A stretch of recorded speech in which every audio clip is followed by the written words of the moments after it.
In 2024, millions in engine claims were denied, most because of one preventable mistake. If your direct injection engine is misfiring, carbon buildup might be choking it. Insurance adjusters love to deny carbon cleaning, claiming you neglected routine maintenance. But what if a failing mechanical valve caused excessive oil vapor to flood your intake? That's a mechanical failure they must cover. When your engine is running, a little bit of the explosion that propels the vehicle leaks past the piston into the bottom part of the engine.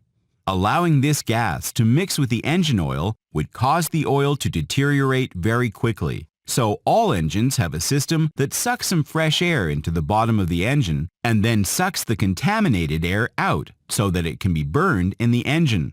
Although this air is filtered before it enters the engine, it still contains some oil vapor, and when the vapor mixes with cold air entering the engine, a layer of carbon can build up on the walls of the intake manifold and on the back of the intake valves. On older vehicles, the fuel injection system sprayed fuel onto the back of the intake valves, washing away most of the oil deposits.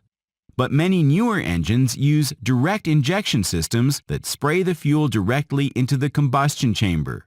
These systems allow for increased power and fuel economy with lower emissions, but are much more susceptible to carbon buildup on the back of the valves, which results in a loss of performance and efficiency and can cause